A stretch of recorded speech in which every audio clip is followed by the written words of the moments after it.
President Obama became the president, there was an excitement, yes, but it served as a catalyst to awaken the dark forces in our country in a way that it hadn't been awakened before since Jim Crow era, and maybe even worse than that. And those dark forces have just been building.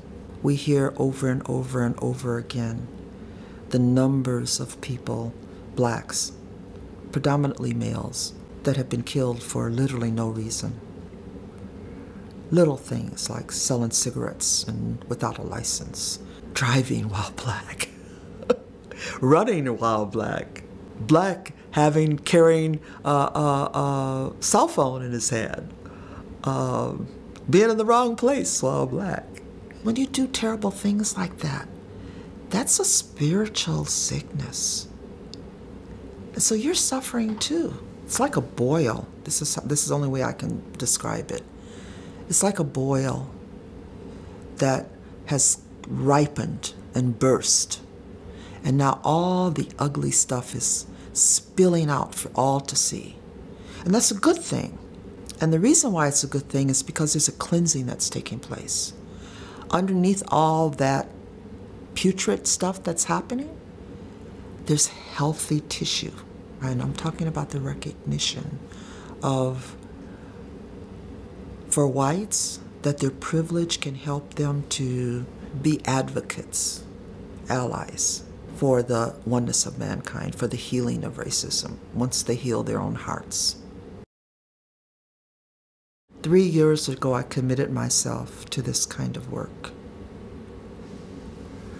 And having committed myself, I had no idea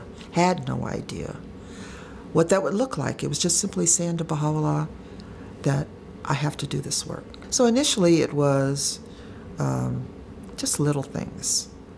Like, first of all, having a voice when I didn't have one before. And saying things so openly that I never would say like that before. Started out like that. But not in a negative way, not in a challenging way, not in a way that makes anyone feel bad, because that's not the goal. But in a way that raises the consciousness, both within myself and with whomever I come in contact with, black or white. And I looked at Ruhi Book 1 and how we are learning Ruhi Book 1 and how we should be learning it living in racist America. When are we going to start talking and including the healing of racism in everything that we do? Literally everything that we do.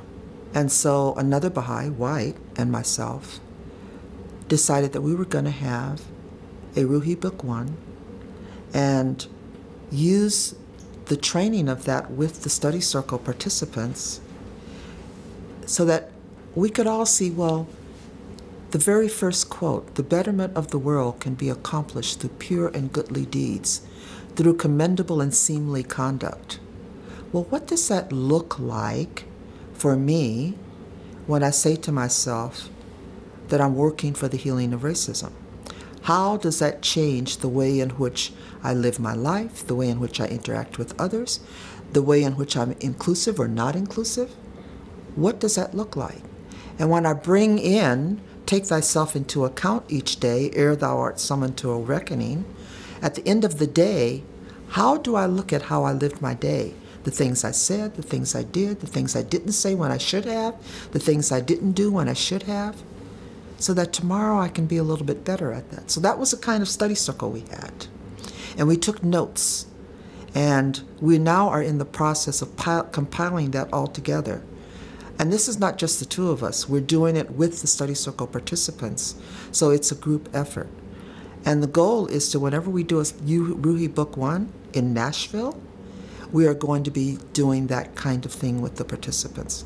So that's one thing. It's small, it's in our little area, but better that than nothing at all.